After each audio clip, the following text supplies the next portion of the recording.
What was all this for? Some kind of survival bunker?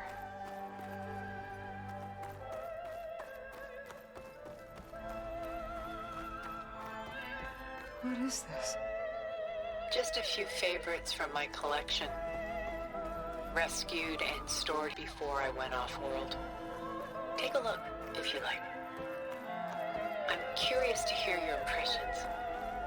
My friend is dead. Beta and Gaia are gone, and you want me to look at old paintings?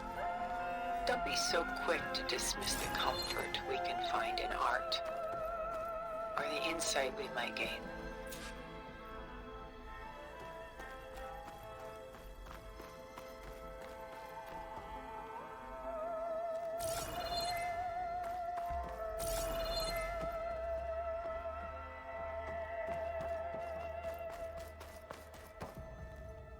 My favorite pairing.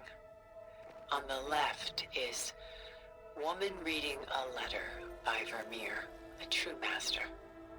And on the right is a forgery, woman reading music, which fooled experts into believing it was a priceless original. Early in my career, I became fascinated with such deceptions. Eventually, I developed scanning software that could detect fakes with unparalleled accuracy. Is that how you made enough money to buy your way onto the Odyssey? Oh no. I made my real fortune later.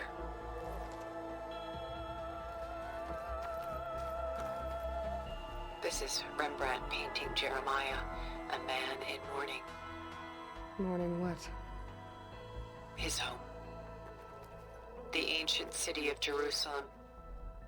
He foresaw its impending doom, but could do nothing to prevent it. So instead, he saved its treasures from destruction, just as I saved these works. You could say we're kindred spirits.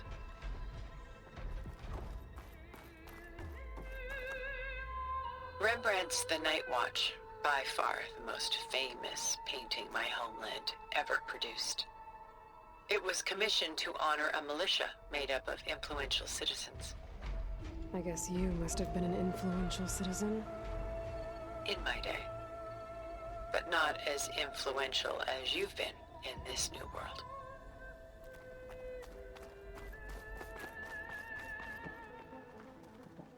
Selene and Endymion. She's the goddess of the moon, whereas he's a simple shepherd. Beside her is the god of love, Cupid. So she's sneaking up on him? More like visiting him in secret. The torch that Cupid bears represents Selene's undying infatuation with him. Though the two must remain apart, her love will forever burn.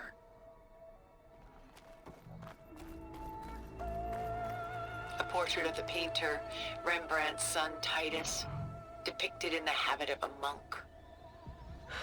I don't get it.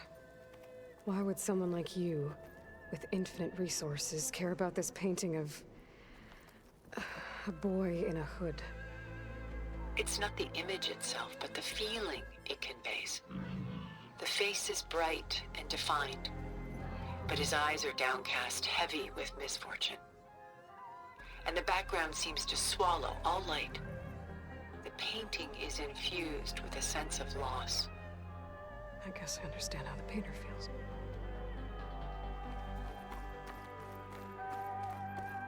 The Gust, by Willem van de Velde, the most famous of his many maritime paintings. A ship crossing into the unknown. I guess you're familiar with that. Indeed, which is why I appreciate this composition in particular. Though waves and wind threaten to destroy the ship, it perseveres, clinging to the light even as darkness closes in all around it.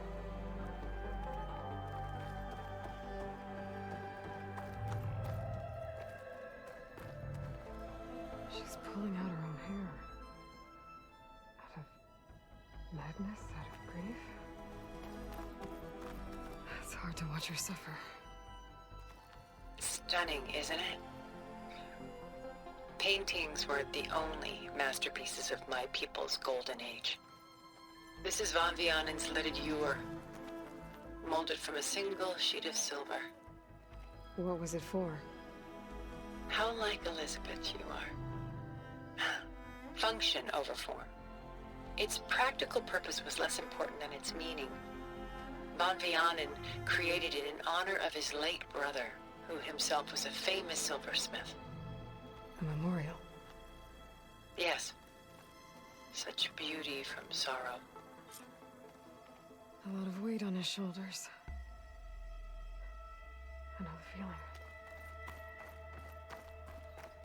Done so soon? I've got more important things to worry about. We both do. There is much we are trying to save. Not the least of which is in that vault. There's nothing wrong with savoring such treasures for a moment more. Or come upstairs and we'll get down to business. Your choice.